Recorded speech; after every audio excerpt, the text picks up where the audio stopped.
We are live on Twitch now. We thought we were simulcasting, but we weren't quite.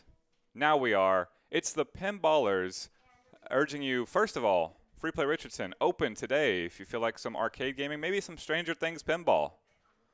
Head on over to Free Play Richardson and check out our video on demand because it will be available after close. Don't ever feel like you are offending us by not listening live and instead supporting the arcade. Free Play Richardson is open, and we are doing this all to support arcades in general and free play specifically. But enough about that. On to the Pinballers. How are you guys doing, everybody? Good. Doing pretty Well, good. Same old. Yep. Not same old, same old. You've had, well, actually, yeah, you discussed your recent change last week while I was having a medical issue. So, congrats. Yeah, I guess that's wasn't the on first thing. last How are you week, feeling, so- David? Yeah, how are you? I'm great. I deducted that I had a stress-induced episode. So, It's It's never This would it's be fun. the kind of time to funny have a because- stress-induced episode. Yeah, I'm working on that as well. Yeah, I it would was- say so, Chris. I've had issues with stress and anxiety in the past, but this was the first time I had ever had something physical like happen where I was getting confused. I couldn't remember things. No. It was bizarre, and honestly, I don't think I was under that much. I didn't think I was under that much stress. But that's all I could really attribute it to, and I'll see another head shrink and make sure that's the case. But Sometimes they did all those the they did the panic brain scans. Nothing blew up in my head, which is always a concern. So I'm all good. Well, that's good. Sometimes those, I mean, for me, panic attacks have snuck up on me, even when I don't think that I'm like stressed or anything. I'm like, what is going on? Not that it was a panic attack. I don't know the situation, but Yeah, it was weird. It was a first experience like that. yeah. I've had one panic attack that I can recall in my life, and it was due to jury duty, which I was bailing on, but didn't realize it until I woke up in the morning and realized, oh, that's today, and I'm bailing on it. Clearly, I'm going to get the death penalty for missing jury duty. I would have done the same thing. Turned out it was okay. I just rescheduled and did jury duty another day, but I was did that terrifying at the once, time. and That's you, but not quite what I want. I had gotten it like the summons like 2 or 3 weeks before, and I was like, all right, reminder, I reminder ask off and everything, and then comes the day, and I had it on my calendar on my phone, but for some reason I didn't set an alert, and so I get the notification while I'm like at work at like 10 o'clock, and I was supposed to be there at like 8 or whatever, and I'm like calling my mom. I'm like, okay, what happens if you miss jury Right. duty? Because How quickly till they send the Yeah. death squads? and nothing, nothing ever happens. So I don't know. My guess is that happens all the time. I guess my guess is that is also what happens all the time, and Yeah. they have protocols for if you are repeated offenders, but they also have it to where like, Yeah. oh yeah, let's just reschedule. It's not even it. worth. Yeah. Yeah. Not It even was worth it. 6,000 we called today, and Yeah, a exactly. good 200 of them no showed. Yeah. I wonder what the actual numbers is actually. It's probably a bunch of people. So It'd be pinball. pretty interesting to see. Oh yeah. Pinball. Anybody played it this week? I did yesterday. I played ours at home. Yeah. Or Aside from Iron Man, Iron Man. Iron Man. Yeah, that's about it. Sticking to the Iron Man. Is that the only one you guys have? Yeah. Yeah. I mean, we only have room for one because we got a smallish apartment. So we had Getaway and swapped it for Iron Man, but definitely not sick of it yet or anything. So David mentioned it, but I don't think we actually have gone over this over the air, other than because it was me and Shannon and Austin last week. I believe you two were on vacation.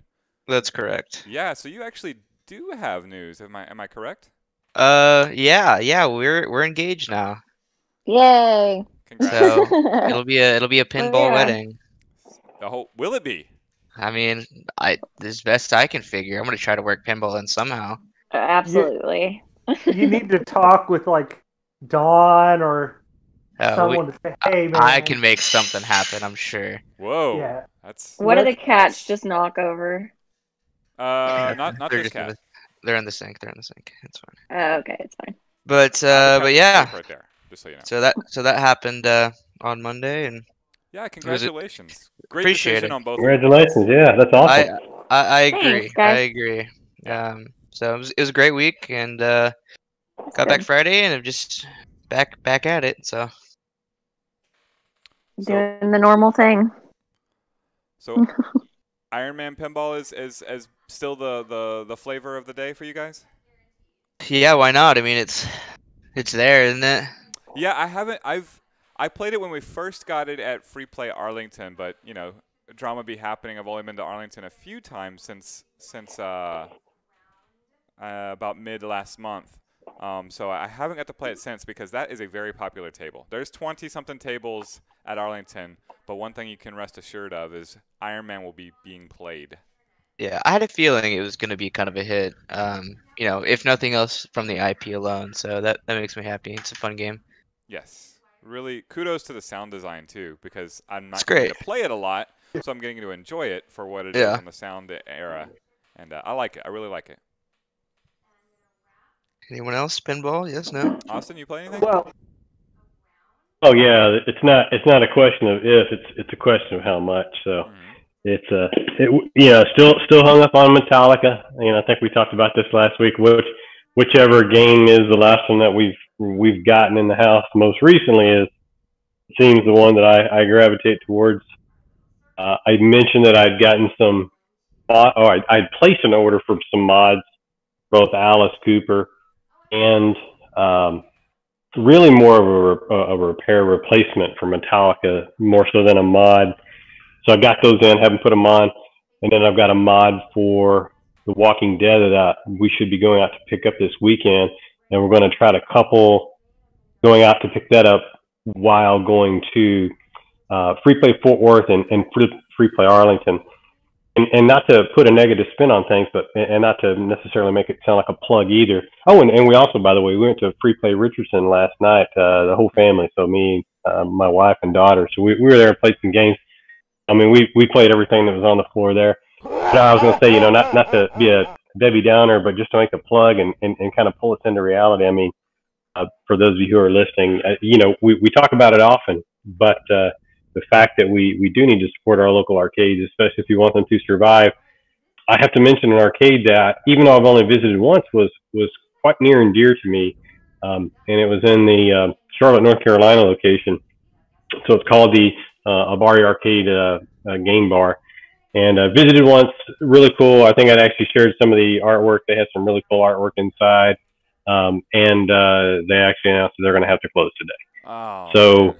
That's a shame. Yeah, property is being sold out from underneath them. But I did share that. I mean, you know, in light of everything, just to say, more so now than ever, you know, be sure to get out and support Free Play. Even though, you know, we have a small collection at home, we're going out and doing the same just for that reason. We don't want to see that on the Free Play front either. So we were up there last night at Free Play Richardson. That was the last game I played. Last game at home was Metallica, though. Gotcha. David, I saw you were playing everything in Free Play Richardson last night, right? yes, that was my first trip to Free Play Richardson. Whoa! Wow. Ever? Yes. Wow, really? Wow, that's pretty crazy. All right. I guess first impressions from David. Yeah, let's First go. impressions. I didn't play, and I was surprised I didn't ever see anyone else play Theater of Magic. That was kind of the shock. Really? Yeah, I didn't ever get a game in on it. I love the game, but I was really in. That was also the first time I played Jurassic Park, and it was also the first time I played Stranger Things. So, Wow. I thought we were gonna have to vamp, Yeah. but apparently we've got fresh impressions from a whole slew of games from David. So Yeah. what's the review?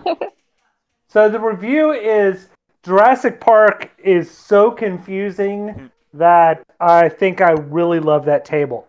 Right? There's just so much there, and it does have a lot of really, really tough shots. So I really I like that table. Everyone's said they've loved that table. So it was kind of funny. I was going in Richardson. It's next to Iron Maiden, and I'm like, gee, what do I like? Better, Iron Maiden or Jurassic Park? And if Palmer's on the listening in, he's going to hit the exit button real quick. And Just I got to say, earmuffs, Palmer, earmuffs. Yeah, Jurassic Park is a much better table than Iron Maiden. I agree. I really do. I would have to agree as well. I'm also a bigger fan of JP, but they're close. They're very close. Austin, I'm sure you're the Iron Maiden fan. You wanna hold the fort? Yeah. So here's the thing, and so don't take this as a bash fest. So you're right. I mean, in terms of the shot lanes and everything, I mean, Jurassic Park is very much like Iron Maiden 2.0. But here's one thing I'll give you. Put that Jurassic Park next to our LE and come play our LE after you play it, and I think you'll have a difference of opinion. And a lot of it does have to do with table dynamics and some of those shots and how you can make them on one versus the other. The other thing is sophistication and depth of rule set. Jurassic Park has the benefit of having a speedrun feature, which they don't really have available on Iron Maiden, so that's kind of one aspect of it. But in terms of depth of rules, I'd have to say they're kind of equal. I mean, they're both Keith Owen games. They're 1 and 2. I know he's got more elements on it. But in terms of actual gameplay, I would have to say, yeah, Jurassic Park would win out in terms of kind of aesthetics and look and feel on the table and just how the shots feel on ours at home. It's a much different experience than what you're going to see on location, and that's certainly true of the one at Richardson. For sure. So there's elements to that I think go underappreciated because when you're playing a game that's just buttery smooth, it's a different dynamic. And I'll be honest with you, I play Iron Maiden out. Maybe this is a better way to put it. I play Iron Maiden out in public, and it frustrates the daylights out of me because I know how it should play, and it sounds like an excuse, but it more than anything just messes up what I enjoy. So that's take that for what it's worth. And you probably experienced the same, right? I mean, absolutely. Yes. Amber and Brennan, you own games at home, and David, you own games at home. You get a game at home, you go out and play it in public, and you're just like, I mean, it's different. And sometimes different is not better. Right. That game in particular is, and probably both of them long term. Like David was saying, the shot's a bit challenging. So as tables change their conditioning, even like later into the night, depending on how the tech work is, yeah, it can get really frustrating. Like that's sort of like the TPF experience that I have too. Like I'll see wildly varying qualities of tables and tables where I'm like, this looks like it would have been really cool back in the day, and then playing it is like, yeah, kinda. Honestly, I struggle. I would say it's I love playing Black Knight 2000 up at Free Play Richardson. I don't know if everybody has. Yeah, I have. The music, the presentation. Oh yeah. It's got this old school charm, and of course it's got all the old names, including Ed Boon that I like to see on the pinball machine. So I have a ton of fun with it, and yet, I know that's not how it played out of the box. I know it wasn't so hard to hit that top ramp shot. It couldn't have been. Yeah. So it's just a different experience. It's one that I still have fun with on its own merits, given that it's aged and that it's in public and all the other things. But yeah, I totally know what you mean. If you're used to the LE edition that's kept up and not infrequently played by Austin Smith, then I bet it would be quite the jarring experience to go to any other Iron Maiden. The other thing as far as a pinball review is, I hate to say it, Chris, Stranger Things is garbage. Really? Not a fan?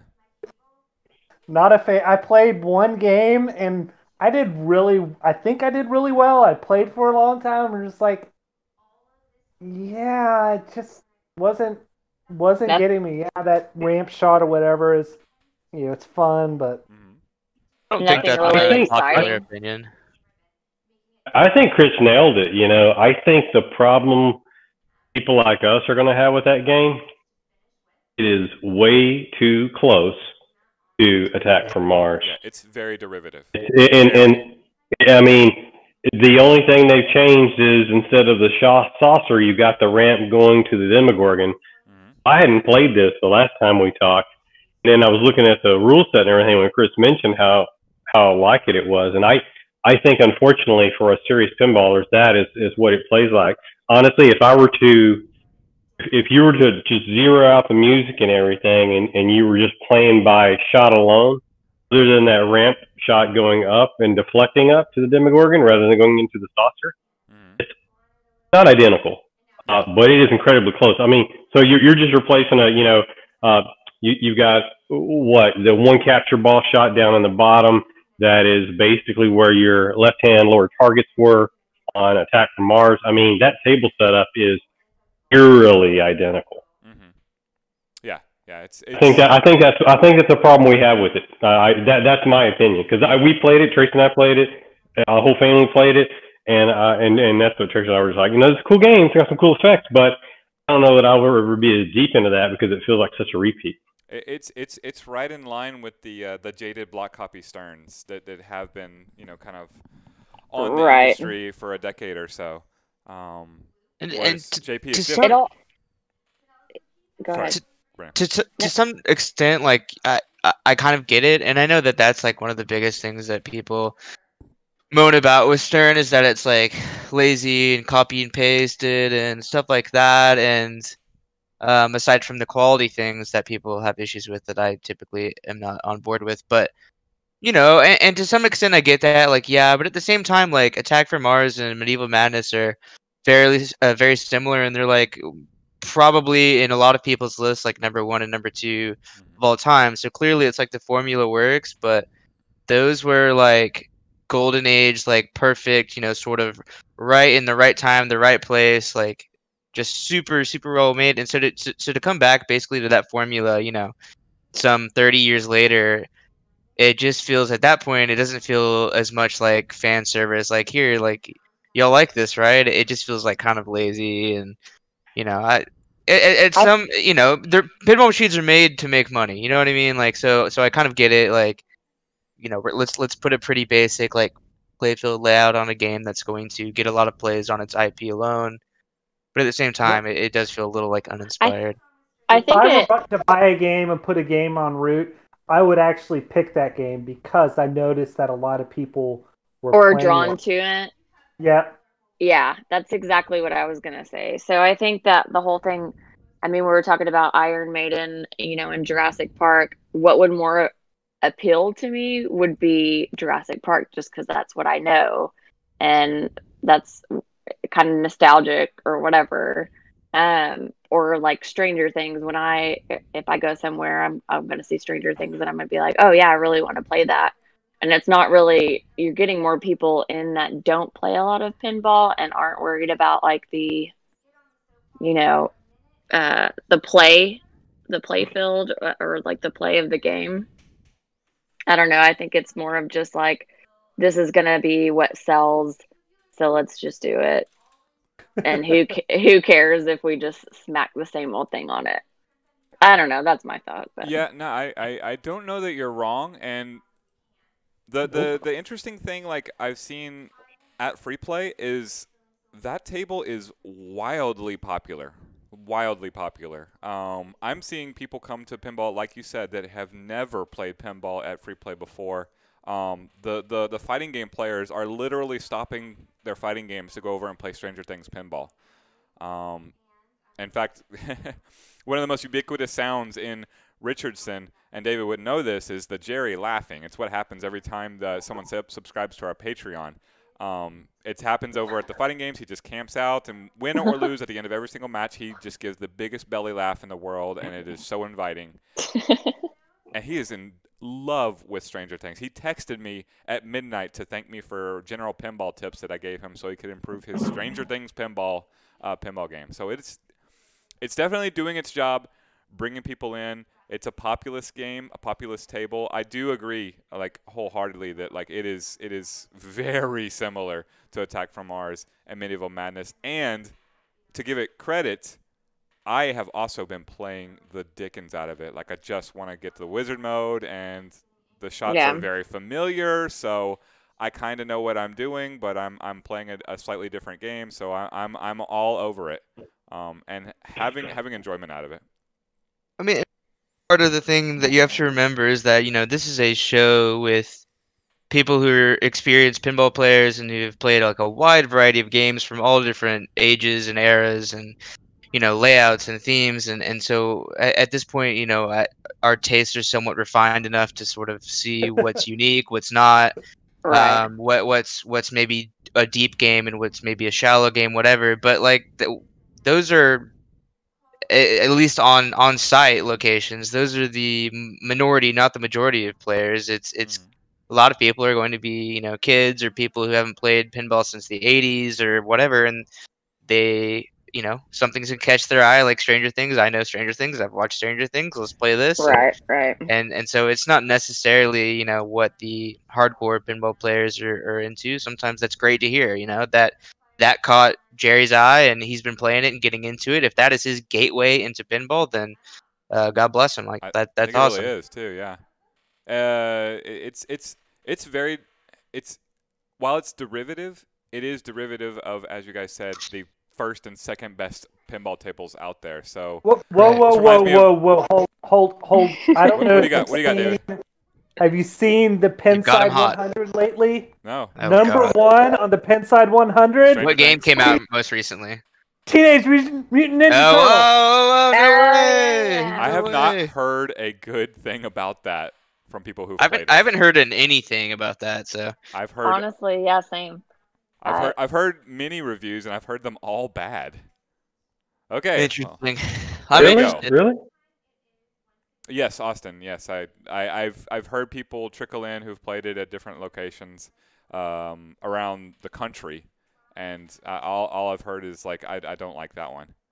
And a lot of times they've pointed to something about, now I haven't played it myself, like the magnets slinging the balls in a certain fashion, and that turning them off. So yeah, Austin, have you played it? Do you have some experience with TMNT? I haven't played it, but I know 4 people who have LEs in the DFW area because they grew up in that era where they're TMNT fans. And see, I'm not, right. So the IP doesn't speak to me, but I could see where, the dynamics of that ball spinning the way that it does, trapping and spinning for at least one of the multi balls, and being very random when it releases could be a problem. Now, I have looked around, at a few of the Pinside, and Pinside is notorious for picking everyone apart. So even a game that's in the top 25, when it's released and everybody's raving about it. Pirates of the Caribbean, for example, Elvira's House of Horrors. The list goes on and on, right? They still go in there and like you could go to the Pirates of the Caribbean, like trouble log, and you'd be like, why on earth would anyone buy this game? Yet I find an LE for 1,500 under what it originally sold for. Let me know, I'll buy it. It's that popular. So it's always strange, right, in the pinball community, the fact that they will praise and laud something with equal vigor, right, as soon as it comes out. So I don't doubt there's problems with it. There's problems with all of them. I've seen people complaining about the pitting on the clear coat and all that.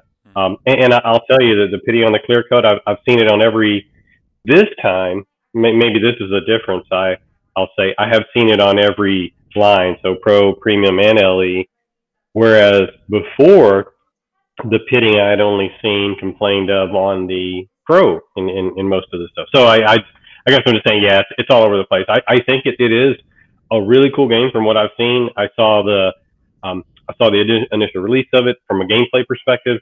I saw the first code update, and to me, it looks like a really fun playing game. And again, I have no ties to the IP, but again, I haven't played it firsthand, so I don't know. Maybe everyone's right. Maybe it is crap. I watched the trailer, and in fact, we watched the trailer. Yeah. And yeah, my impression of how they handled the IP is that ain't the song, but they kind of made it like the song. So the first thing, if I were to get that thing, I would never buy it, even if I bought pinball tables because of that.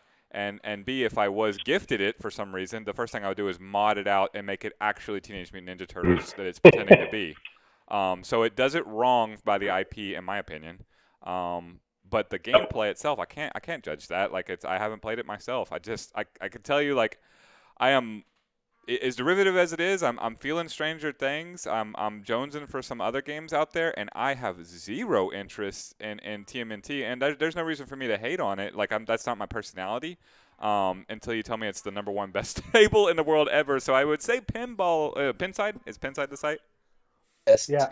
They need to put a moratorium on new tables before they can introduce them into their rating system. I agree. Just 3 months or something like that. Yeah. And then once you get a established number of reviews, then you can put it into the overall meta score. Jeez.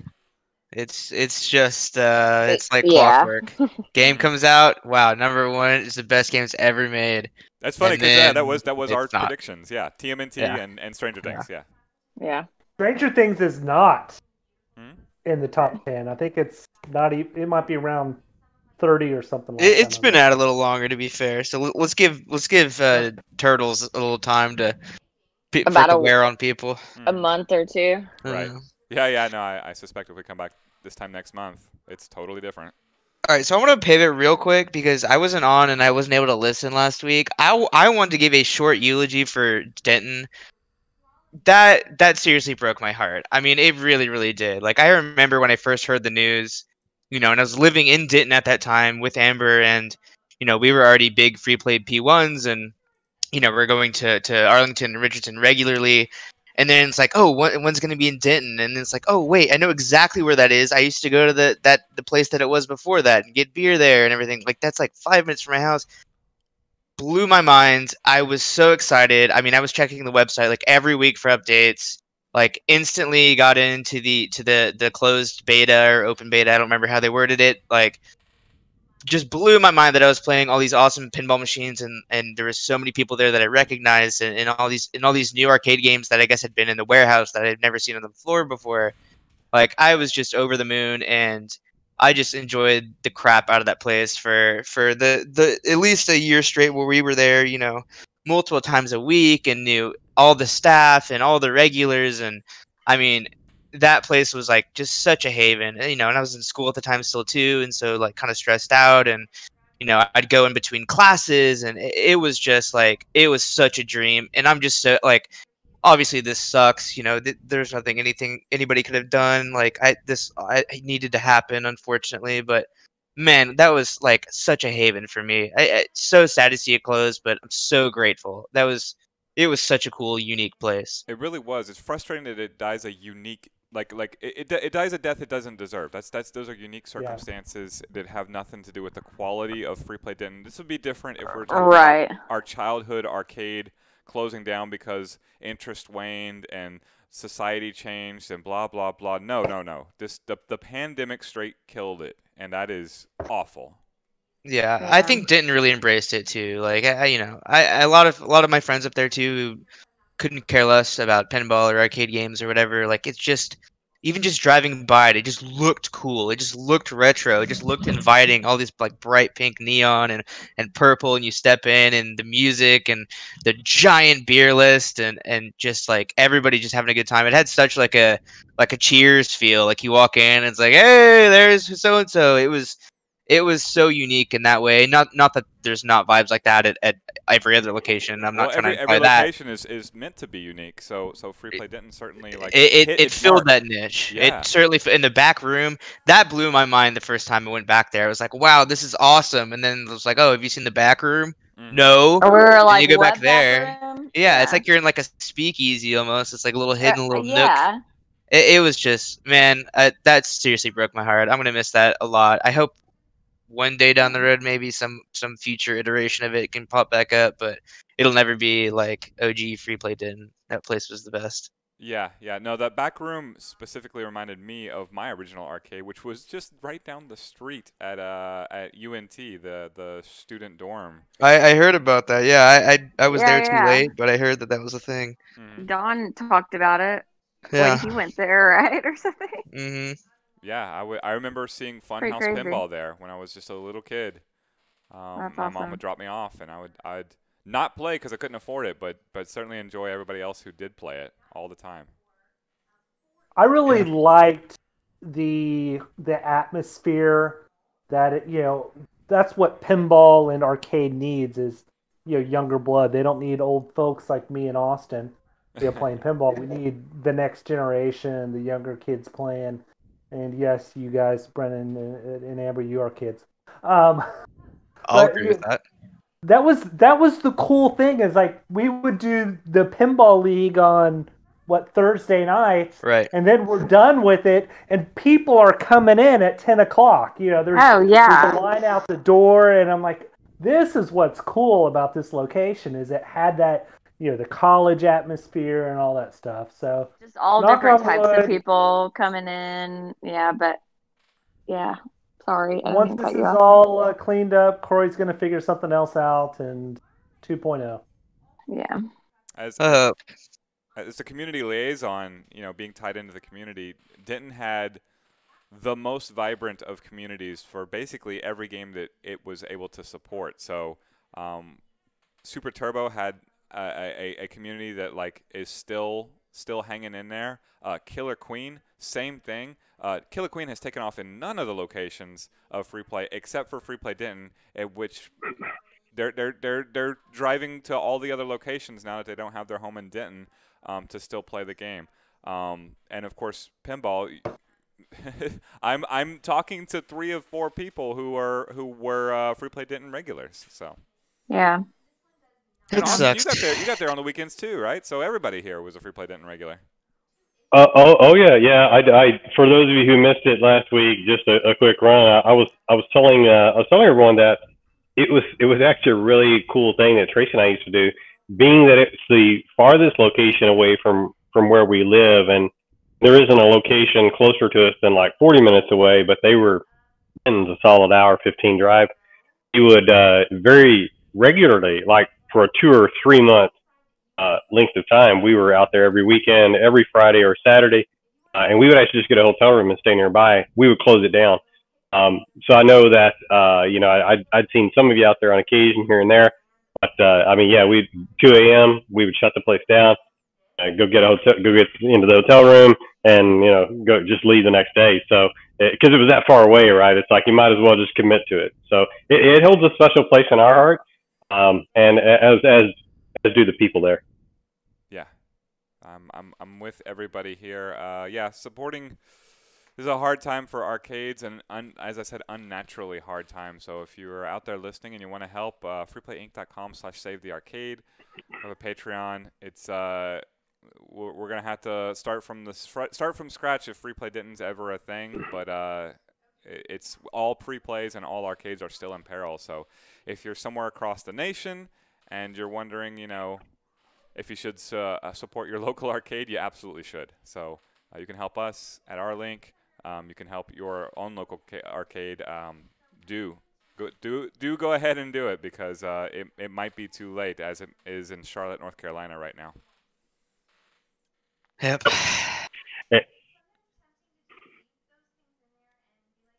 So I don't know where to transition from that. Yeah, I had to get that out. No, I do had it. to get that out. It's important. That place is. I definitely think of you, you two, because the first time I met you, Brennan and Amber, was at the Total Nuclear Annihilation party at Free Play Richardson, and Right. you had mentioned that you were in Denton. And when it opened, I remember your excitement. And when it opened, I always associated that place with you. Now I think of hey, you moved from Denton to a closer place so that we can see you more. Right. And that's nice. But I always think of you and David as Dentonites. So. Yep. It was seriously, I felt so lucky when I saw that news that it was opening, and then I saw where it was, and I do think Denton embraced it, but it's just nothing that anybody could have done.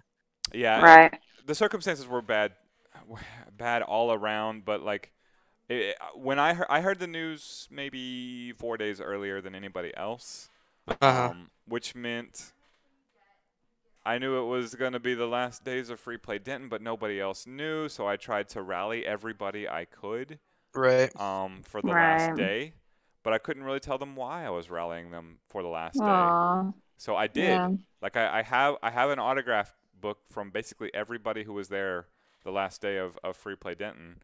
And I got them all there, and it was a great time, and Denton supported it, and everybody came out, and everybody was well behaved and wore their masks and did everything that we should be doing. And the next day, you know, it's closing shop in the middle of the night. So, yeah. That's tough. Are there any pinball news? Does anyone know any pinball news we can transition to? I mean, I was Austin linked a website for speedrun pinball, and I looked through that a little bit, and there's that. Y'all were talking about mods earlier.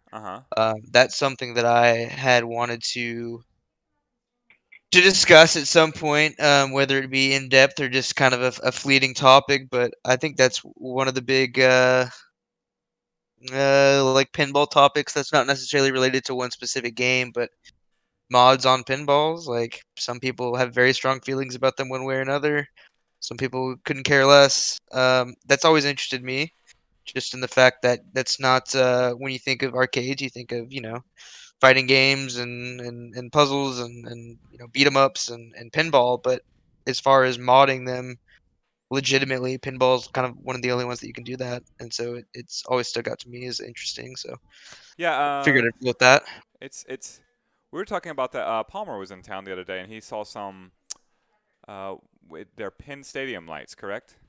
Yeah, Penn Stadium. That's a brand. Yeah. So he saw some on a machine out in Tennessee, and he really liked how it looked. I know Corey is very keen on the original equipment, original hardware, and not on mods. Right. Which I get. I'm pretty well neutral because I'm so into playing the game. But what do you guys think? Well, just for clarification, Corey is a purist when it comes to the PCBs and it not being emulated in any way. And modding a public pinball doesn't really make sense because it adds, while it does sometimes, it sometimes it improves. Yes, exactly. It adds more maintenance. Sometimes it does improve gameplay, and sometimes it's just there for beautification. Sometimes it gets in the way. A little bit different too. It does. I'll tell you. There's you could take any section of a pinball game and you could talk about the mods for it. Pin sound, for example, you can actually go through and improve sound quality on pin sound. Okay. Yeah, so pin sound actually has mods to modify some of the sound boards on the original games. But it's actually to improve the quality in many cases. These games that were made in the 90s, feature from the Black Lagoon, stuff from that era, but you could also plug it into some of the later stuff and upgrade it. So you could think about sound. You could even think about replacing the original sound, which was kind of tinny on some of the games compared to others, with improved quality by you know, the machine playing WAV files. You could use the example of like Alice Cooper, Nightmare Castle. I'm about to put 2 mods on it that are nothing more than plastic. They're basically plastic trees is what they are, that prevent the ball from stopping in a dead location on the table that they kind of did a poor job designing around, candidly, even though I really like the game. So, I mean, it runs the gamut. And there's even on the far end of that, there are groups on Facebook where people post completely customized machines. So we're talking about small modifications. These are people who have, in some cases, designed their own playfield and put their own machine together. True homebrew. I mean, there are some really bright people out there doing this stuff. That is, it really combines everything from software engineering, mechanical engineering, computer CAD. I mean, it brings about so many different skill sets, and it's usually 2 or 3 people that lend themselves to the effort. But there are some incredibly impressive tables out there. I've seen like a completely chromed out playfield that looks like it's mirrored. Obviously, a mirror would never survive, but I mean, I've seen all kinds of strange contraptions. I've seen completely see-through cabinets that they basically created a cabinet out of a really hard acrylic so that you can see all the mechanics and everything on an EM era. It is really cool, some of the things that people will do. And then of course you get the occasional Walking Dead that someone's modded to play Michael Jackson Thriller that they want to sell for $15,000 when it's got $500 worth of mods on it. Lord. Right? So there's the absurdity, right? Hey, Austin, don't be saying bad things about Mitch Man Funkatron, all right? I know Mitch. Mitch and I go way back. Mitch, but yeah, but dude, come on. I hope that's a joke. It's a cool game, though. But yeah, it's that person, Mitch, that you mentioned. That's how much you'd have to pay him to get rid of it. He doesn't want to sell that. He loves Michael Jackson, so. Sure. Well, it's obvious, dude. If you put that much effort in modding a Walking Dead to create a Michael Jackson Thriller out of it, it's obvious you love Michael Jackson. There's no one on earth that would do that doesn't love Michael Jackson. Yeah, it's like a work of art, though. I mean, unique. Yeah. And that's why, you think about kind of the future of this, and we talked about Hot Wheels 3 or 4 weeks ago, and about how you can kind of switch out the cars with your own Hot Wheels and stuff like that. Like, I almost wonder if that's going to be, that's not necessarily applicable for every game, but for Ninja Turtles, for instance, they could, do something like that with, Ninja Turtle action figures or whatever. You could slap on your own. You could swap Leonardo for the other I think it's 3. What the old whatever. one's built for that, right? Oh wait, what's built for that? The old Ninja Turtles game, right? Because it has toys I don't in know. it. Or at least I wouldn't know. It's possible. Yeah, I'm talking about like the early 90s, late 80s. Right, yeah. The Data East Turtles? Yes. Yeah.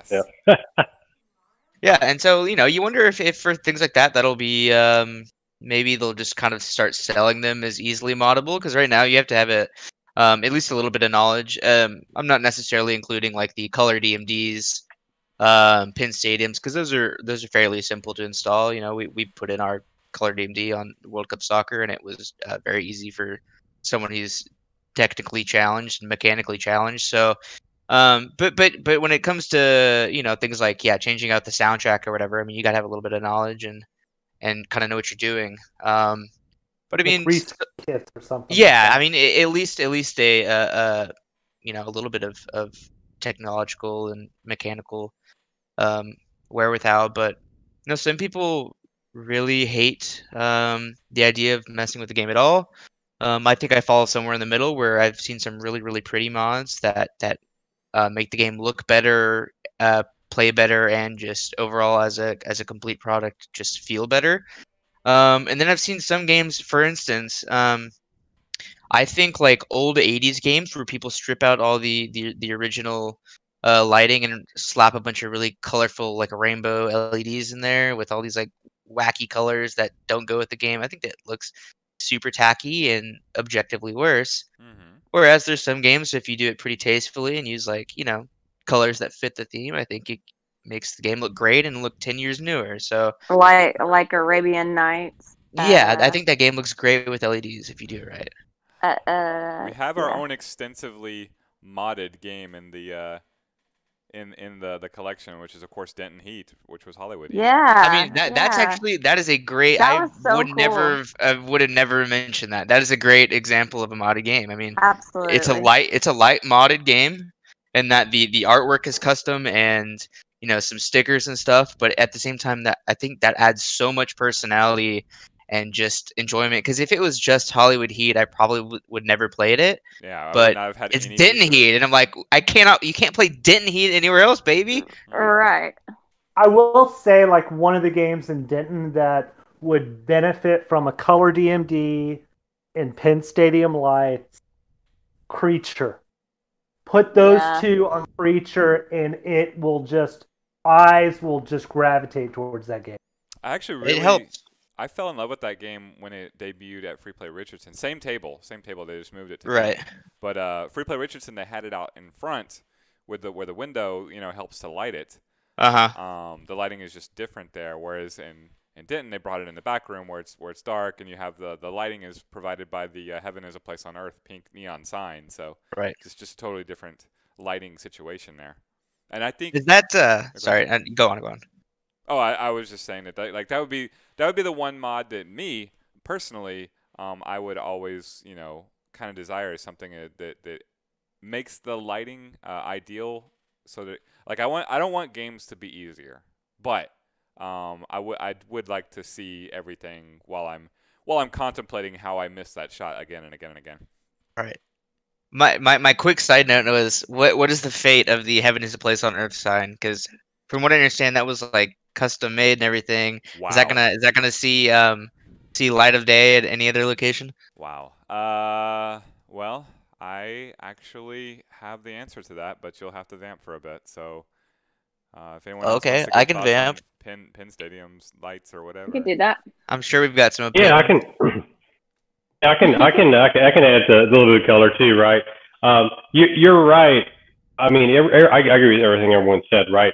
I have seen people do mods to to the detriment of a game. I've seen mods that are really helpful. I think, and I know that some people would say, well, if a game is a dark theme, don't mess with it. It's intended to be dark. As an example, Alice Cooper Nightmare Castle. It is actually it's a great game. It's got some great colors on it, but I'll be honest with you, it's also so poorly illuminated that you you do benefit that game from bathing it in a little bit of light, and the Penn Stadium is a perfect solution for it. And I'll give another example of a mod that is not in any way conflicting with a theme, but as an example, The Walking Dead, and I do this on several games now. You know, Stern and others, they kind of have a tendency to be a little bit bland, and so Stern put originally the ring kit on The Walking Dead. It's an all black ring kit. Well, that's not necessarily bad. However, if you put a red ring kit on that game, it it is so well in tune with the theme because the game is mostly red and black, and it is beautiful. I mean, little things like that don't hurt it at all, but really enhance the theme. And so I've done a lot of that on our pins, and I've actually created some custom kits that will allow you to do that. So yeah, it depends, right? It definitely depends on which mod you're talking about. So, Austin, have you used? I've noticed that there are some bottom lane like illumination strips. Have you done any of those, and/or with Penn Stadiums on those? I haven't. No, I haven't. But I also haven't had a game where I've really needed to illuminate that area. Yes. Okay. so What are we looking at here? we were looking at the sign. So I caught it a few days before the official announcement was made, but there it is, and I do believe it's there now in the law offices of Free Play Arcade. So Ah. the Heaven is a Place on Earth sign is there. It's in mothballs, so it's gonna be okay. I'm not sure where it ends up ultimately. If it's in an existing location or a new one, but for the time being, it's in reserve at the law offices, safe and sound. I would That's love to hide see and it. seek. I would love to see it get second life. That'd be such a shame to keep it in a box or something because That was that's like, so unique and perfect. Like I yes. love that so much. It was, I mean, when we walked back to that back room and you saw that, it was just like, this place is so freaking cool. Yes, I'm with you. It's why I took this picture when I saw the sign. Right. I didn't know I would be revealing it on Pinballers, but I definitely wanted to take a picture of the sign still somewhere. I do think it will hit a free play floor again at some time. I just don't know what the exact plan is. I know they are still hard at work at things at the lab, at the law offices. It's just every day is a new challenge as the world seems to end every single day. So they're still hard at work. In fact, Richard, I moved recently, and Richard, one of the two main owners of Free Play, dropped off a table that he no longer had use for, and it looked like it was made for a castle. and he was talking about having to stay up overnight to work on a new project that's going to debut at Free Play Richardson soon that I can't reveal, but like they're still hard at work. They're still trying to innovate. They're still trying to keep arcades alive, and that's like the best thing that I can say, and I will say about what Free Play is going through right now is that Corey and Richard and Kelsey are still invested in this, and as long as that's the case, as long as their heart is still in it, then we have a chance. I mean, it's been. I mean, we've already seen a lot of sort of pivoting and adjusting to the times with the the to-go food orders, which we've taken advantage of multiple times, and the now with the Patreon and selling like these cellar brews. I saw that was a recent thing, and getting rid of games in the warehouse that it looks like may not hit the floor. Stuff like that. I mean, you can't keep your feet planted. You gotta keep moving with the times. So yeah, anything to get us to that point, and my goodness, I want to knock on all the wood that there is a vaccine sometime in the very near future. I hear good things, but we gotta actually get there, because that's ultimately the thing that like we're waiting on. Like once the coronavirus is not the topic of the day every single day, then then you can finally take the shackles off of everything. I mean, it feels weird. I had a wrestling event last night. David and Austin saw it. Like you can barely promote anything. You don't want to get too many people out, but you have to get just enough, and it's just this endless backbend where you're just trying to survive barely, but long enough to get to the other side where you can just do things the way it's supposed to be. It is such a bizarre world right now. It's just a slippery slope. It's like, all right. Yeah. No, we're actually trying to figure out the medium. Yeah. Right now, the way we've settled upon it is we're promoting things within our own infrastructure. So here we are at twitch.tv/freeplayarcade, where we're criminally underwatched. I really love this show, and I really love Nerd Side of the Ring that we did earlier, and a lot of the stuff that we're doing. The community group is 6,000 strong, which is incredible for a local arcade gaming Facebook group. That's pretty awesome. Yes, but it's also like minuscule compared to like the overarching people who would come to Free Play Arcade. Right.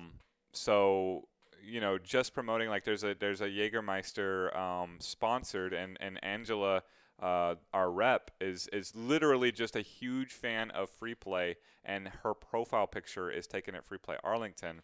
Like, she's trying to support and bring us through, and so she's through Jägermeister sponsoring these events on Saturdays, and we could barely promote it. So it's just in a community group and industry events. Like, it's just try and get the word out, but in a limited way.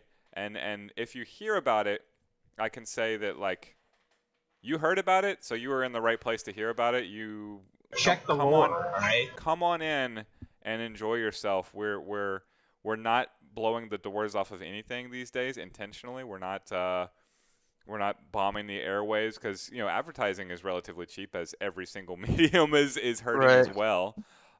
We're not going all out to bring 1,000 people in the door. If you heard, it's probably just fine to roll out and be a smattering. I don't know. How did you feel, Austin and David? You were both there for the wrestling event and saw it on the side from the outside. Was it too much? Was it okay for you?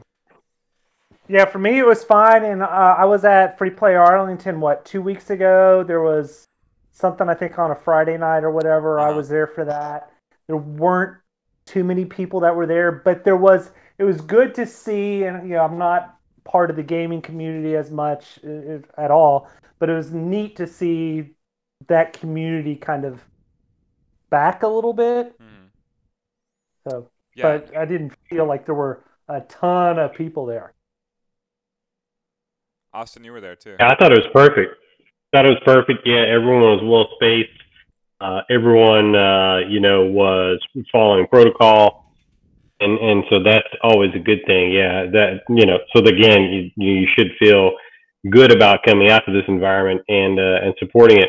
And the other thing is, we still had our so-called run, if you will, of the rest of the area, almost to the point that you feel guilty, but there was enough there that you felt like, okay, I'm happy to see that they're getting business too. So it was nice. It was a nice balance. But I mean, we kind of did whatever we wanted to, played whatever we wanted to, which was nice. And at the same time, we felt like we were supporting a business that we love.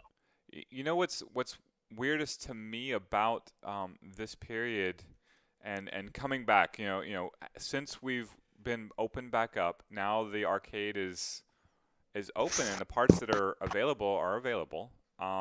But the most popular games by far, by a million miles, are anything with multiplayer. Anything. We're all so desperate just to like have any interaction with each other that like your classic arcade games that are just stand up side by side in the line are barely getting touched. So if you want to go and relive that kind of glory, your classic early 80s glory, with your single player games, you literally have the run of the place. I don't care if everybody's there for wrestling or a fighting game or a pinball game. They're tending to not be there for Frogger and Galaga and Centipede, and you can just walk up and down the aisles and play it to your heart's content.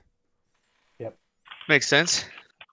By the way, I love the TVs in Richardson. I know that sometime a few months ago, I think Corey floated that idea, or maybe just one of the members asking or saying that thought that'd be a good idea, and the reaction was kind of split then about it being distracting or taking away from the vibe. I was and am firmly in pro putting some TV or a screen up there, and I think especially now with sports coming back up and things like that, I think that makes all the sense in the world. And even when I'm in Arlington, I love to catch whatever's on, just in between taking a break and just getting a drink at the bar. And I think it makes total sense to throw a screen up there and let people enjoy whatever's on, just because everybody's so starved for entertainment or anything besides coronavirus news or whatever. I think it's great. Yeah, no, I actually took a picture of it early on in the wrestling. You can see he shaved his fro off, but there's David right there. I missed the pro. But Bring yeah, it back. no, this is a very like frank picture. I didn't let anybody know. You can see everybody is respectful and keeping their space, and everybody is either actively shoveling food into their mouth or they have a mask on. Watching wrestling, playing games, going back and forth, going to pinball, like it is as good. You can even see the cleaning supplies there. Like that's as good as you can get. And man, that crowd there is enough to like pull us through, I think.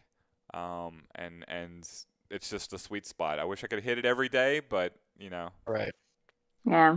we got stuff to work on. I was thinking, I mentioned this before, the IFPA challenge matches. I haven't announced a day just because I've been so busy moving and whatnot. But I will make a day, specifically in Arlington, on a Sunday. I'm thinking not this Sunday, but next Sunday. I just gotta get it announced and get it out there in the Facebook group, and I'll do it as we always do in the Free Play Arcade community group. So the 6,000 of us, not the 120,000 followers of Free Play Arlington or whatever that is. So we can get some pinball competition in if we feel like it, or just any excuse to see you guys. Like I have not seen the newly engaged couple since you got back. So Yep, we need to make it happen. We haven't been in a little bit over a month, so we need to take a trip. I have not been wrecked by you at Iron Man Pinball one single time. Not at all. That's just a shame. That honestly, cannot stand. It's That just a cannot shame, stand. yeah. Although that being said, knowing how I play on games that I own on public, Yep. I would probably just get smashed. But either way, it has to be done. Yeah, I miss all you guys. I miss seeing all y'all's faces. Even if it is in a mask. We need to go. And David had to shave his fro. Yeah, well, it was frankly unprofessional. So some are too hot with the pro. Austin, did I see you there with your daughter? Did she have any thoughts on free play? Was that her first time? So that wasn't her first time, but it's certainly her first time in a while. Mm-hmm. So yeah, she's come out there before and enjoyed it. I know she's been there a couple times with her friends. Now, here's the interesting thing. I think she's only been to Richardson, so she doesn't have the benefit of any of the other locations. Mm-hmm. We may have to make it out to Fort Worth and Arlington this week. I don't know if she'll be able to join us, but if she is able to, that'd be cool to follow up with you on that. Yeah, my plan is to go to Arlington on Friday. Yes, I'm definitely going to Arlington on Friday. And we have the Jägermeister event. It's going to be in all 3 locations at different Saturdays. So it's starting here in Richardson. So Richardson, I'll be here Saturday and Sunday, which I actually don't like that because Richardson's open today. I can go there right now. In fact, I have been there today. So I really want to go out to Fort Worth and Arlington every single weekend. I will make it out to Arlington because I didn't make it out last weekend. But Richardson on Saturday and Sunday for me. Hold it down. Send me pictures. I love those places. Sure.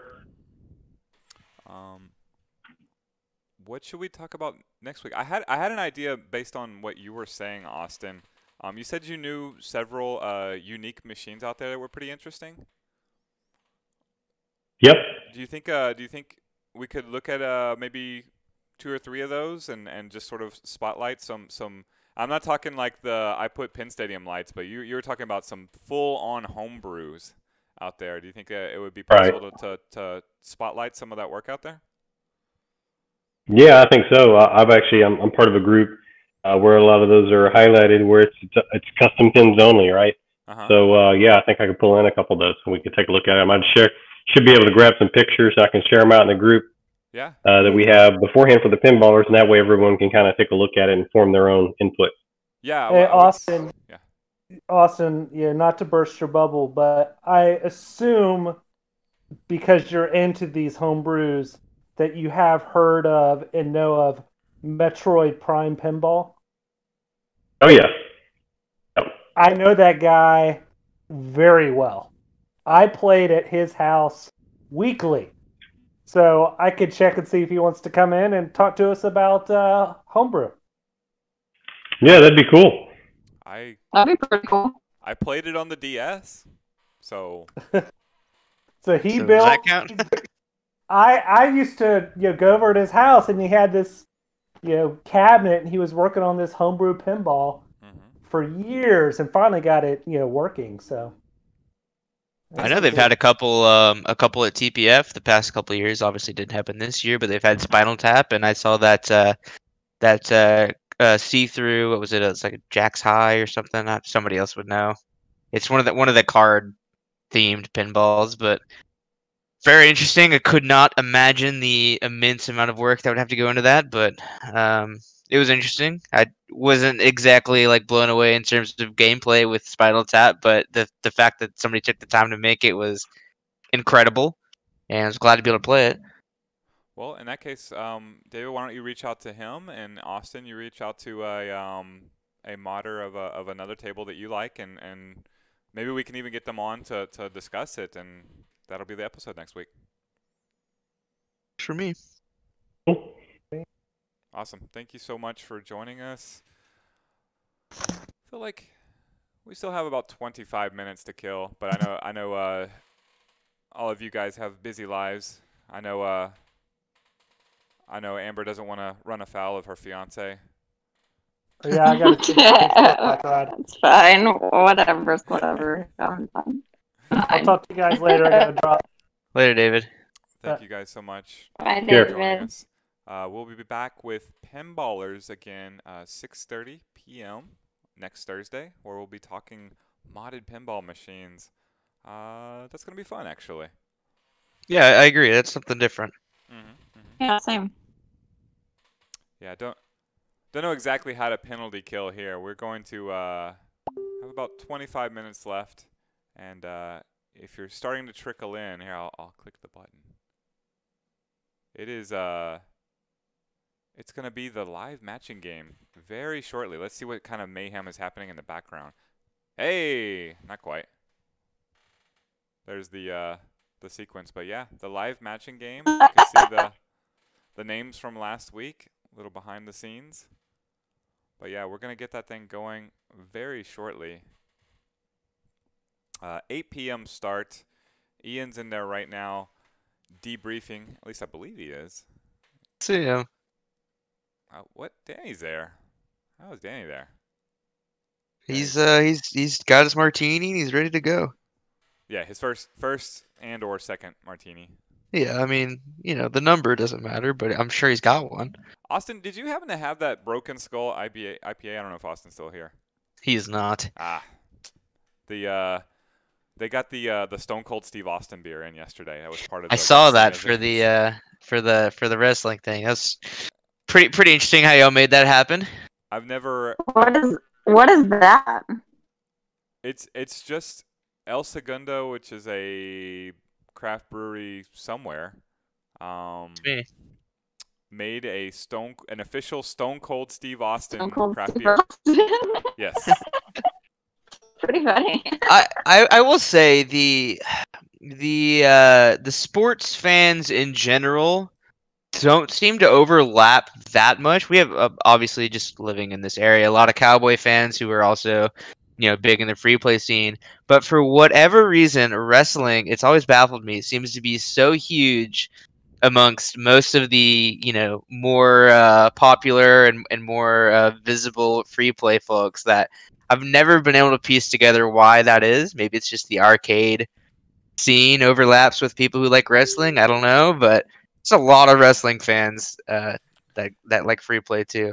Yeah, I don't know exactly. It's fighting games. Like fighting games. Yeah, maybe. And wrestling overlap very heavily. That must be it. And I don't entirely know why. I mean, fighting game characters take inspiration. Fighting games are a misnomer. They're not. Fighting games are not about fighting. Fighting games are about paper, rock, scissors brought to a different level. Yeah, like a real time. Yeah. Yes, it's real time paper, rock, scissors. There's no fighting involved. But the motif frequently touches on wrestling. So there are, from the 80s, there are very clear allusions to Hulk Hogan and many other wrestlers. I know I traveled around the country playing Tekken tag tournaments, and there were fighters there that were inspired by wrestling, inspired by MMA, inspired by Bruce Lee, all these like different things. I was so wrapped up into the game that I spent time, checking out each one of them, watching old UFC highlights to see moves that the Tekken characters do in action. Yeah. I was gonna bring that up. I'm like, even the moves are sometimes like, wrestling moves. Mm-hmm. As far as like in like Street Fighters and stuff that you see where they throw people down and King is like full on full on goofy like WWE wrestler, which I think is hilarious. And Lee, and I mean that's it's just ripped straight from it. King from the Tekken series has virtually every wrestling finisher ever. He has something like 85, 100 different command throws, which is absolutely absurd. I could do a full 15 on Tekken just because I recently started getting into it, and since I got my fight stick. And like I am not in terms of like noobs, like I think I'm just like kind of average at Street Fighter. Like I do not know that much about it. If I play anybody who's experienced like a free play regular, I'm gonna get destroyed. But if somebody else walked up to it, I'd be okay at it. Tekken is just like blowing my mind. Like I'm going through the move list and I'm trying to at least get some of these like commands down and these inputs, and it's just the move list that some of these characters have, especially a character like King who seems pretty simple. It melts my brain. It's absurd. I don't know how anybody learns this. You know what? You, as someone who did the time, you start with a basic strategy, right? You build a strong strategy of like what you're going to do, and then you expand out from there. So whether it's I don't know what it is in Tekken 7. I assume we were talking about Tekken 7. That's what I'm talking about. Yeah. So like the neutral hop kick, the straight up jump up and hit roundhouse right kick, was always a really safe option for king, and it juggled and it did. So that was like, strategy A, right? Like you just develop a very simple and safe strategy. The guy who taught me said down 1, down 4, and a throw was all he needed to win every single match with every single character. Just the 2 safest moves and a simple throw, and that's it. And then you build from there, one piece at a time. And then after you play for a while, you expand out to different characters in a game like Street Fighter 2. But in Tekken, it's so diverse. Well, you just keep playing with your own character, and you add another throw in, and another throw, and another move. And how does this work? And how could this possibly do anything? And then you just keep going from there. It's so different with the 3D movement is I think especially what makes it have such a bigger learning curve, and it doesn't help that I'm learning to play with a fight stick for the first time. Like even when I played Third Strike, which is by far the game I've spent the most time playing, I feel awkward with a fight stick as opposed to a controller just because that's what I grew up playing on. But it's taken. I even went on the Tekken Reddit and was like, this is not a troll post. In all honesty, how did y'all who are good at this game get into it? Because I'm going online, after labbing and playing offline with a certain character for 5 to 6 hours, I'm like, okay, I cannot beat the computer up anymore. I go online and I just get full string combo to the wall, floor break, like almost killed in one combo. I'm like, how does anybody get into this game? I feel like I just get my butt kicked every time I play anybody who's played it before. I just don't know. Movement, avoiding getting hit. It is a lot. Tekken is a complex game. I can tell you why Tekken's a complex game, but as far as like getting into it, I could show you. Like the next time we're at Free Play Arlington together, right, we should go over to Tekken Tag, and I could run you through some basics. Yeah, I need something. But it's not. It is the 3D movement that makes it more complex than a Street Fighter game. It's also so a lot of the free play audience are they're Street Fighter 2 players. Super Turbo, the guard stun and hit stun for Super Turbo for Street Fighter 2 is identical, meaning if you get a jab to hit or you get a jab blocked, your opponent recovers at the exact same time either way. So a combo is also a safe poke string. That's not the case in Tekken. If someone the frames are they mess with my head. Yes, if someone blocks it, then it's different than if someone gets hit by it, which is also sometimes different if they're ducking. Positioning changes the what it is there. Now I don't believe there are meaties. It's not like that's where you're halfway through a move by the time someone stands up, and that changes how quickly it recovers. So there isn't that, but yeah, having every move have like 70 different properties as well is a mind bender to say the least. So yeah, just try and find a way to simplify it, and also. Your best bet, your overall best bet, is just if you're new into Tekken or you're a couple of steps into Tekken, to find somebody locally that you can play with, someone who is also new into Tekken. Like that's the way. That's the way it is with any fighting game. I agree, and that's probably the hardest part. Is just because I beat the computer 95% of the time. And I lose to a real human online, which, by the way, I think Tekken's got incredible netcode in terms of fighting games. I normally really struggle to play fighting games online just because the input lag makes it somewhat unbearable, but Tekken's good about that. Regardless, I'm losing, 80% of the time, and it's just like I feel like I'm not even learning anything because I spend half the time getting juggled to the wall, and it's like this is frustrating. And then I look up like, okay, I want to try to learn, Raven or whatever, whoever, and you look up like their combos, and you have to basically learn how to speak Tekken because everything is 1, 2, 3, each 4, 1, 2, 3, 4, and then it's incomprehensible for someone who's just getting into it. And this is not safe on block. This is this is -3 on whatever, and it's like, oh my god, like you make my head spin. I don't know how I'm supposed to understand any of this. You're I not just wrong. I remember it's going to a nuts. Tekken tournament in Grand Prairie, and it was me and 3 other really strong players in the DFW area going to Grand Prairie for the first time because a local indie game store had just thrown a Tekken Tag tournament, and yeah, that was it. They had a local champion that had won all of their games and was favored to win, and he had the interesting name of Tree.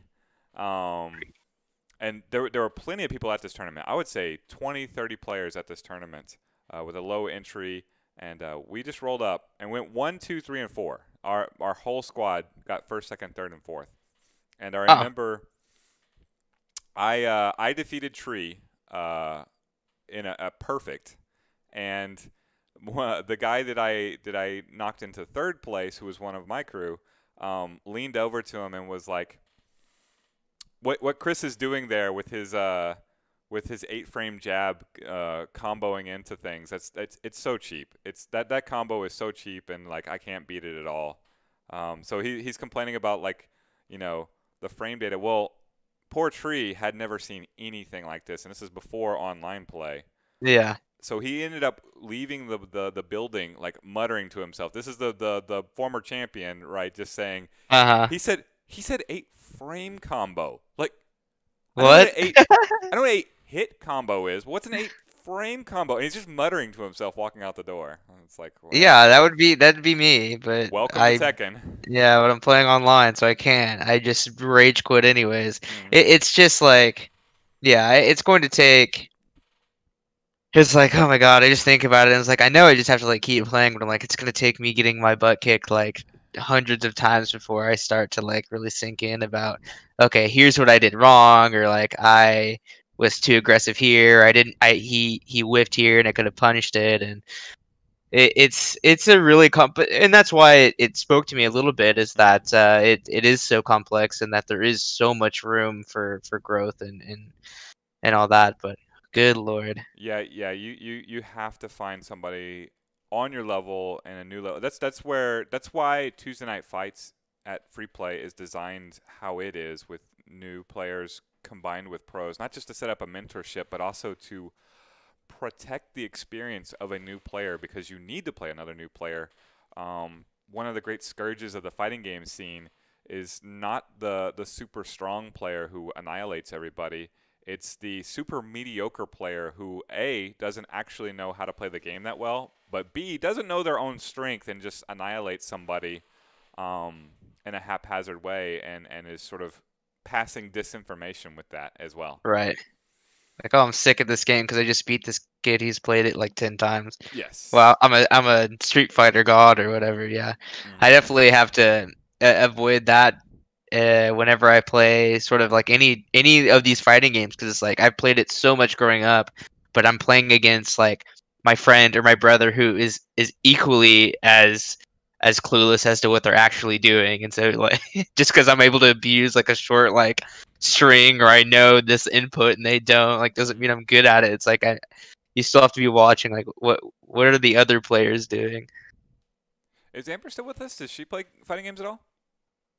She's still here. She is muted. I'm not sure what she's in the other room, so I can't say for sure.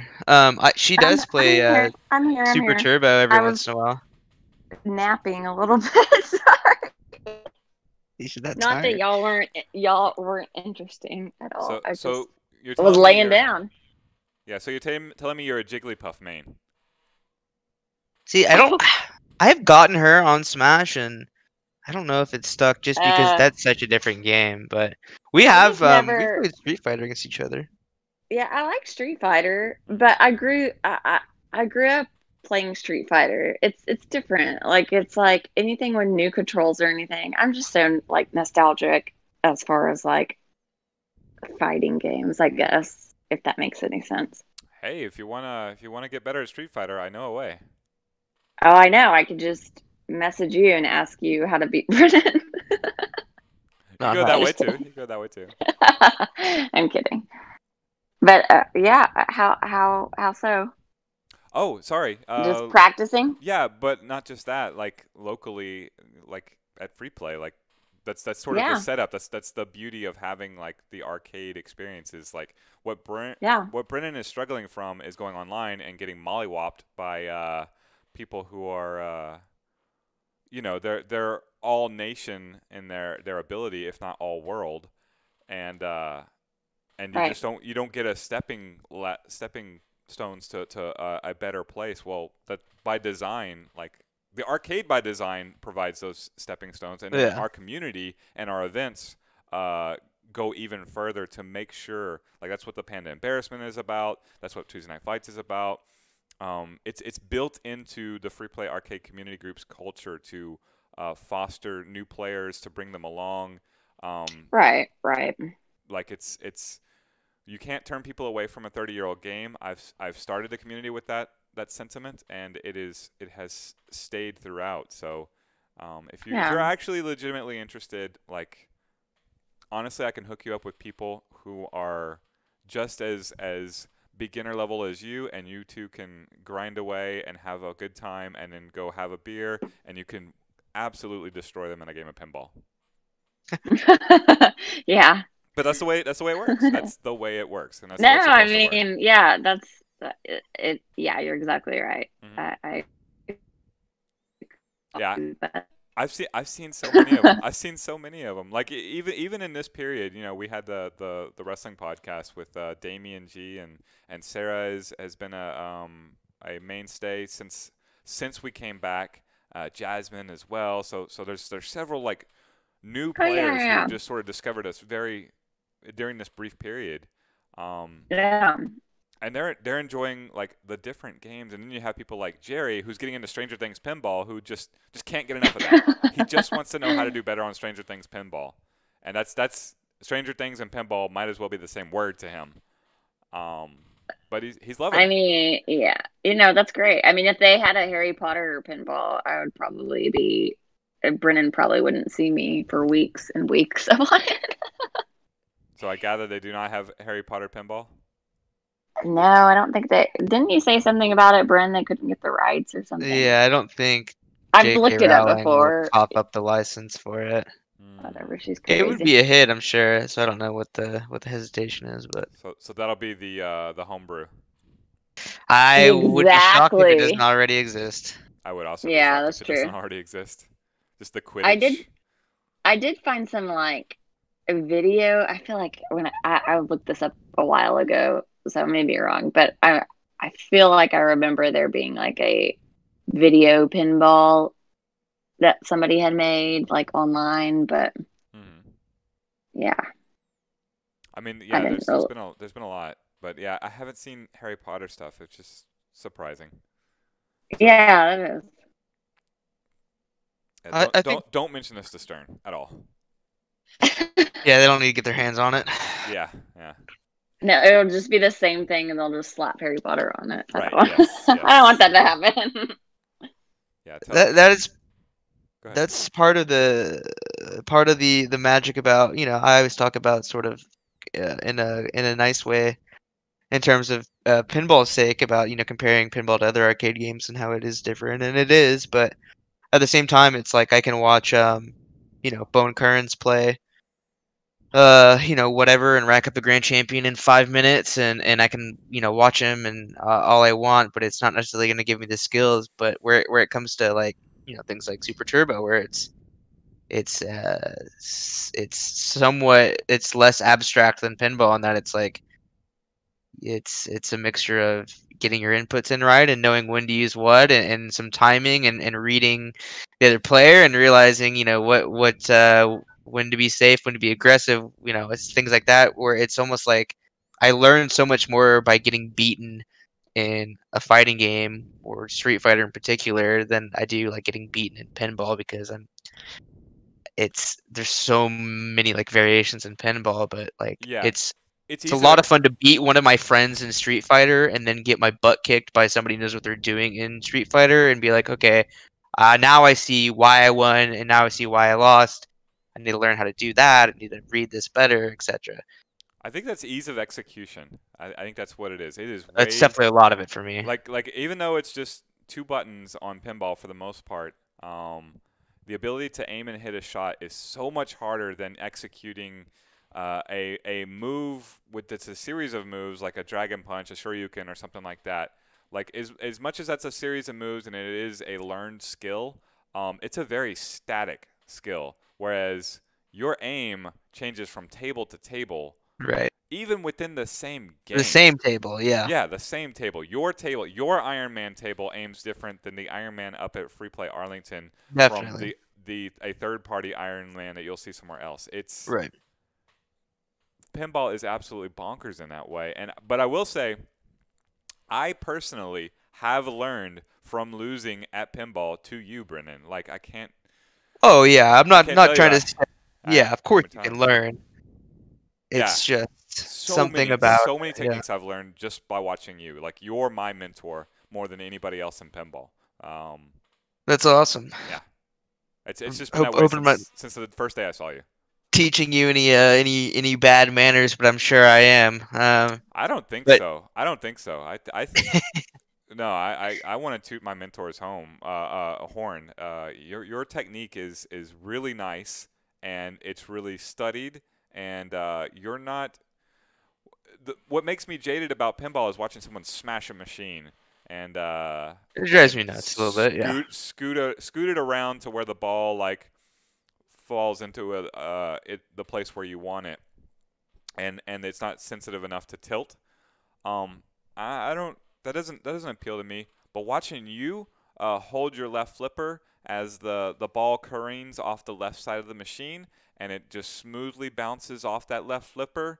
Not even a dead flip. I don't even know what you call that, where you're holding it, and it just bounces over to the right flipper, and you catch it, and boom, and it's like magic. It's sort of the same thing like watching you or any of the other, quote unquote pros. I learned it from you, Dad. I'm legit. Yeah, exactly. I'm just like, I got to learn how to do that. Like that looked really badass. I got to figure out how to do that. And that's part of why I really enjoy fighting games as well, is that it's the opposite of pinball. It's not. It is static. It is, if you do this, this will happen, and it's all about how comfortable you're executing the inputs and if learning. You want and where the streams cross, it's timing.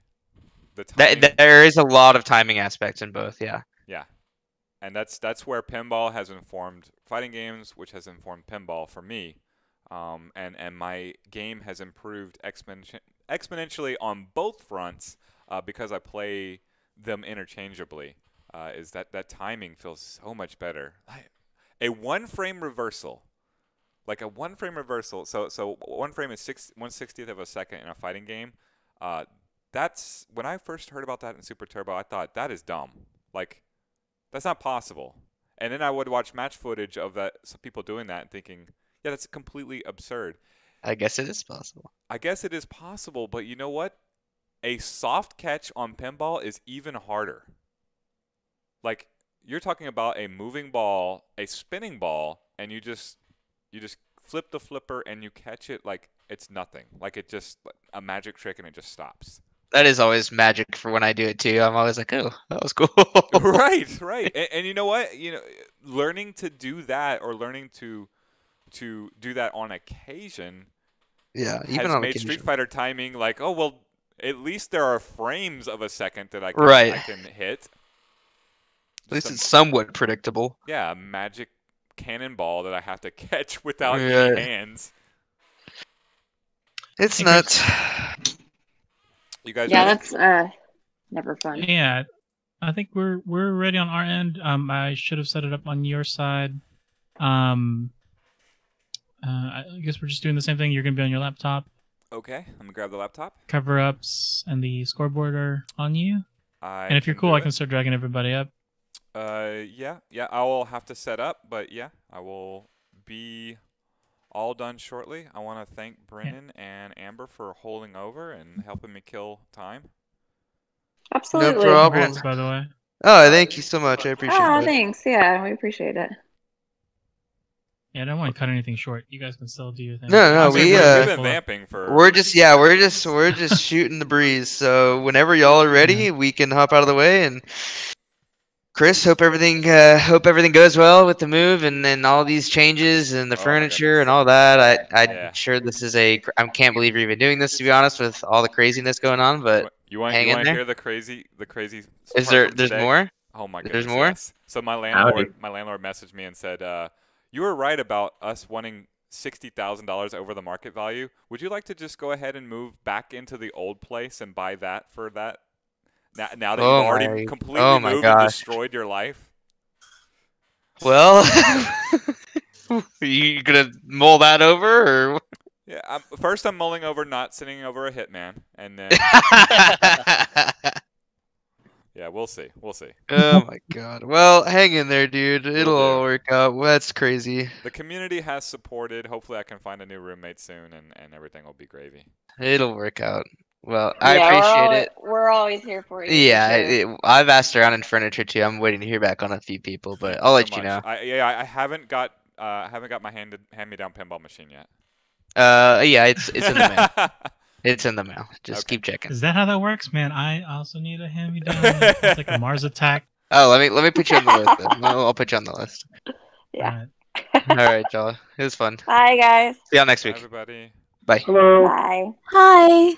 Oh. Hello, contestants and panelists. Howdy. I've been creepily listening for like 10 minutes. Don't mind me. Brutal. Wow. Lurking. Yeah. Super creepy. Yeah, feel free to congratulate Brennan and Amber. They just got engaged. Congratulations! Yeah. There you go. Good job. I got them now.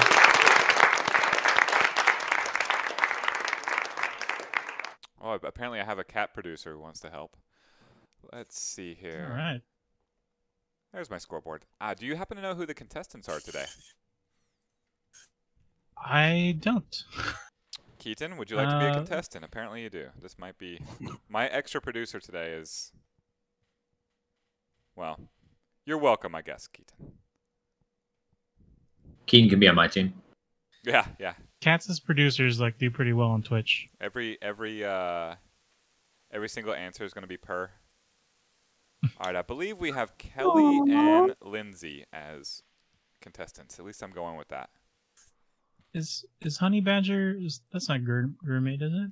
I don't know who. Gourmet is not able to make it today, so Gyro Blade, who is that voice right there? Okay, there you go. Consider me that person that you were missing. There you go. That's why I was recruited. It was just because of the rhyme. I'm gonna see if Honey Badger is a contestant. I'll be right back. Okay. Gyroblade, how is Abs versus the Blood Queen doing? It's doing really good. We've had some really good reception. People are playing it. Some people are really playing it. They are getting some scores that are embarrassing to my scores, I'll tell you that much. And yeah, we're chugging along, making the next version coming out hopefully in the next week or two. And yeah, just going to keep producing it. So it's going good. I cannot wait. I don't have the stomach for the fight to, once you talk about more than 30-minute long games, I am out. So yeah, that we're trying to trim that down a bit ourselves. But I know the one thing that you're really looking forward to is high scores, and those will be in the next version. Yeah. So that will maybe hopefully entice you, even if the runs are a little long. Oh yeah, for sure. It will definitely be. Now you guys have your own Discord. In fact, I think we do. Do you mind if I post the link? Let's see here. No, do your thing. I believe there's probably a general chat channel. If you want to post it in there, it might make sense. Yeah, here. I'll post it on the Twitch channel. But you guys have your own Discord, and that's where the leaderboard has basically been to this point. Yes, that's correct. That's where you can see the people that are getting their 300,000 point runs. Yeah, there you go. I'm getting 20,000. Right. Or some cool clips of wacky things happening. It's always cool, too. Yep. Some cool clips of bugs that I need to fix. Those are my favorite clips. Clips where I go, oh no, how am I going to reproduce that? How do you actually feel about that? Is that maddening or... Because for me, it's just, my attitude. I'm just bugs happen and you guys are still working on it, but that's your baby. Yeah, no, it's great. I mean, we have as you know, an incredibly supportive community, and they really understand. I think we have a lot of very smart players that really get that we're doing this on a very fast pace. So I'm not at all frustrated by it. I don't think the community is, and I am happy that they are engaged enough to report bugs. The worst thing you could get is no bug reports. That means nobody's playing. Yes. So best case scenario is everyone's like, hi, I found this really niche thing on my 10,000th run where if you do this, I'm like, perfect.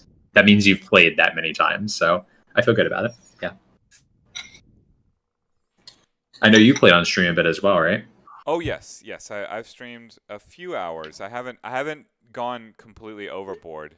Mainly, it's that magic. It's that magic like nut to chase, right? Where if I'm chasing something on a leaderboard that is in some way obtainable without playing a 45-minute game, like I'm gonna keep doggedly chasing it for 5 hours. But if the mission is an hour-long game, then it's hard for me to motivate myself to hit start. Yep. We did not expect players to get an hour deep into this game, and we are making adjustments as appropriate, hopefully. So yeah, I'm sure you guys will get it down. Yeah, I mean, and in the meantime, it's a very fun game. Abs versus the Blood Queen from the makers